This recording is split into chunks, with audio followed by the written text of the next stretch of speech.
So it seems that the Gjallerhorn has sounded, guys, and according to the Norse mythology, they are warning of the coming apocalypse, which they call Ragnarok.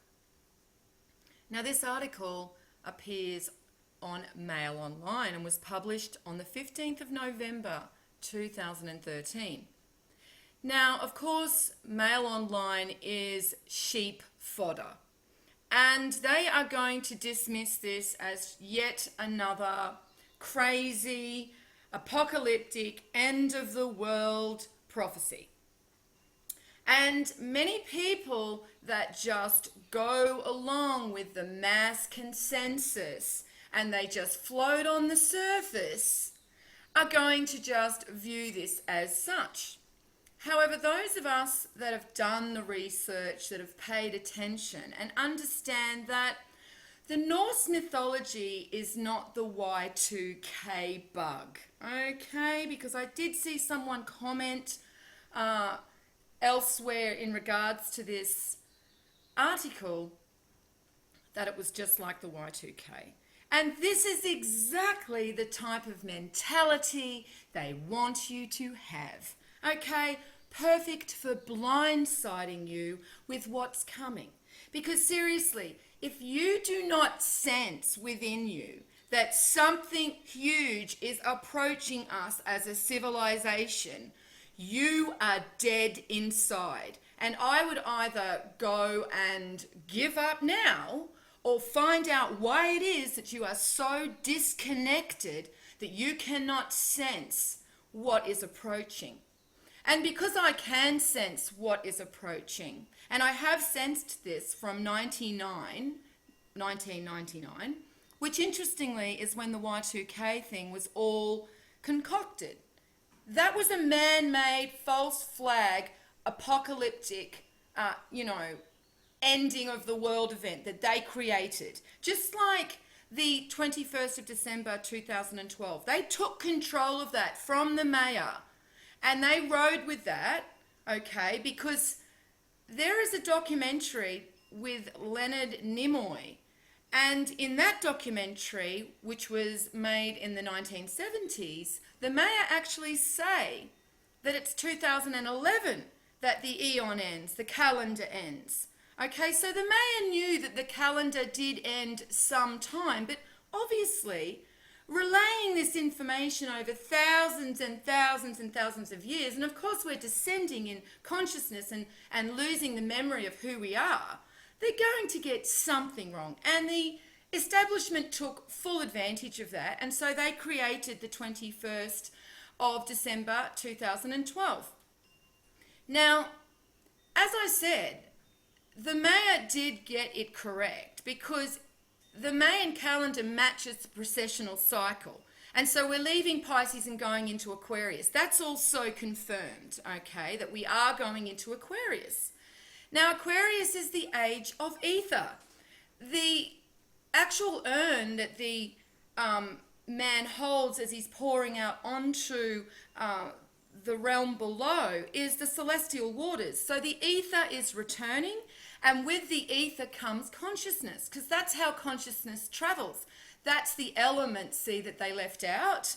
Einstein did mention ether, but then he was told to stop talking about it. And unfortunately, he became a puppet of the establishment. And I don't think he wanted to, but he ended up becoming, a puppet and telling the establishment what they want to hear. But Walter Russell identified ether because ether is very real. And this is also what the Holy Spirit is, because when the ether returns, so does God consciousness. So does the Creator. And this is what is occurring in these times for anyone paying attention. This is why the sun's not doing what it's supposed to do. This is why Comet Ison's coming in at a weird trajectory and nobody can understand what it's doing, because these events are taking place at the end of a huge cycle, 26,000 year cycle. But, once again, our psyche and our mentality has been boxed for us due to the establishment agenda. So people don't tend to look out further than just around our area, which is why a lot of people think everything is because of HAARP. It's because their mentality is only trapped into this box within their existence on planet Earth. They don't understand that there's a bigger element out there that influences our planet, and from there's even a bigger influence, and so on. It's in the macrocosm, and and of course down through the microcosm. So, these events are taking place because we are at the end of that cycle. This is what the Vatican went and raped and pillaged and plundered and murdered and tortured for. Do you think they did that for nothing when actually Bashar knew all along, or Terence McKenna knew? No. They took all the information and knowledge because that's the truth, just like the Freemasons. Why don't the Freemasons just go and listen to Bashar then? If Bashar's got all the answers, or Abraham, or all of these other New Age gurus, then, why are the Freemasons so secretive? Why were people tortured? Why were the Hermeticists burnt at the stake? Why was anyone that looked at this information an absolute heretic and sentenced to death? And painful death. And that's because it's the truth. And so they love it that everyone's talking about ETs. They love that. They push that stuff for you guys to keep looking outside yourself, when in fact, you're actually supposed to be looking inside, because it's you who are the divine ones. It is you who are the gods that walk the earth at certain times when the ether returns. That's why they hide that from you. They don't want you to know how powerful you are. They would have no power, because their darkness and their energy that was very powerful in a physical, material sense is now leaving them. And it's the ethereal that's coming where they're losing their power, And so it's all a matter of this playing out now. And, I don't like to look at times. I don't even know if the Norse people got the time absolutely right. Their information and knowledge was absolutely desecrated by the Antichrist as well. We have almost nothing of the Druids other than just them imprinted in our psyche because we knew how great they were. But they done the job of going and getting rid of all this information. And so then, we see Mail Online try and make a joke of it, when this is actually mythology for thousands and thousands of years, like our history is here with the Norse mythology. Thank God it survived somewhat with them, because the Christian mythology is absolutely corrupted to shit. And, my research shows that the Norse mythology and the Christian mythology are carbon copies of each other. But what's happened is that the religious establishment for the Christian mythology, the lower conscious entities that overtook that, just corrupted it so much and forced it down everyone's faces and throats, because they murdered us if they didn't, whereas the Norse people didn't. So we have some remnants of the Norse mythology because it was so ingrained in their, DNA, in their existence, in their very being, because of course it is. This is why we have these archetypes, because they're within us, within our divinity. This is how God communicates to us, through our divinity and symbolism. We are the creator experiencing the physical plane, but also we are independent of the creator. So therefore the creator experiences other aspects of the physical plane through us too. It's just beautiful the way the universe really works when you go back to the truth. You go back to the origins of the information, and you don't get caught up in all of the New Age psyop, and especially this ET stuff that's going on now, and it's really being laid on thick, I've noticed.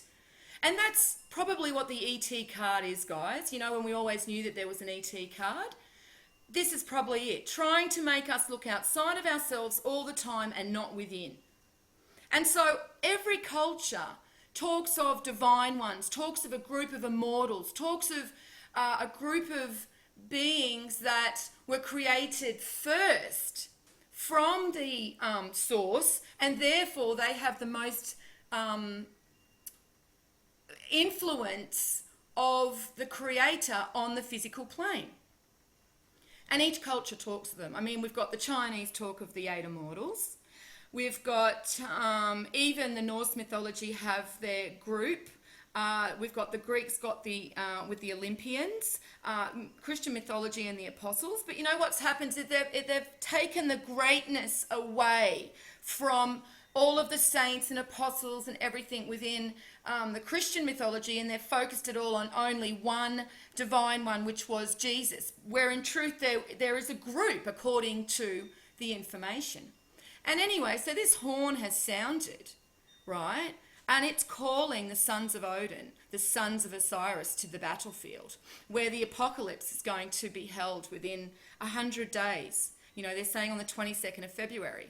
Now, the apocalypse is actually the unveiling. It's the dropping of the veil between the ethereal and the physical plane. As I'm saying, the ether returns, and at a point it returns abundantly. You know, think of the Ace of Cups on the tarot card, the Rider-Waite tarot card. See how it's just pouring over? Well, that's basically what happens. So there are the divine ones amongst us that illuminate, and it's like the cup runneth over, okay? And, you know, we all then exist in a higher consciousness, and this is a big cycle that happens on our planet.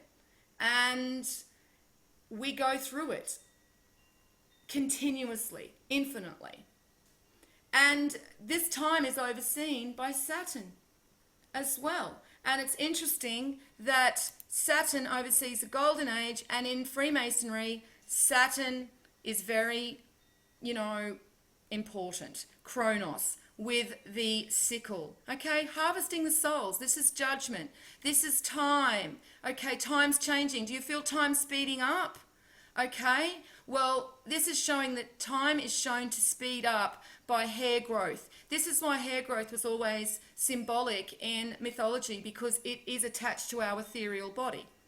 Okay, and this is, you know, the information returning. The book showing God consciousness is returning, and we are once again, you know, seeking knowledge and understanding knowledge. So Saturn returns, and isn't it interesting that the Greek mythology have a festival called Chronia?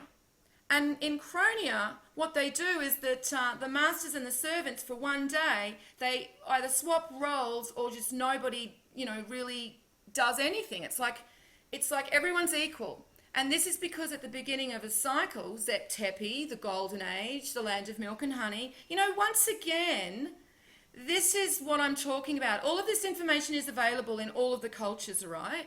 Like even all of the Hermetic drawings, okay?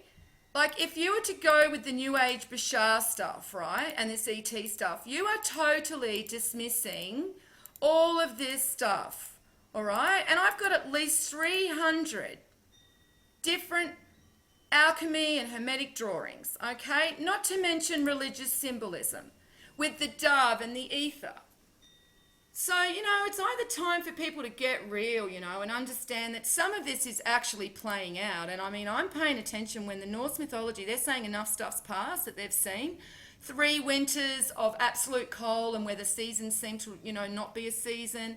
They've just seen enough things, and they're calling this, you know, horn now, and they're calling the sons of Odin, they're calling the divine ones for battle, because the veil's going to drop and we're going to be seen in our true form. This is what all the mythology says, and I think it kicks ass. I really hope that this does play out, and this is what the mythology is showing. So why wouldn't it? I can see it absolutely would. Makes complete sense to me that we have an element called ether, and it moves in, and we can move between the physical and the ether. But anyway, at the end of their prophecy, because as I said, the Norse is prophecy, so that means that the Christian mythology is prophecy too, because they're carbon copies of each other. It says that the earth will sink into the sea, paving the way for a new utopian world with endless supplies. So once again, we're talking about Zep Tepi, golden age, first time, and all of this in the Norse mythology as well. And the earth will sink into the sea. Well, think of the waters as the celestial waters, you know, the sea as the celestial waters as well. You know, that's what purifies everything once again, and even the heart, and that's why the heart's important. But anyway, guys, I thought this was really interesting. I've rambled a bit, I know. But anyway, I'm going to link it underneath and you can check that all out. And I really would recommend you do. And, let's hope. I'm answering the call. Okay. Peace out, guys.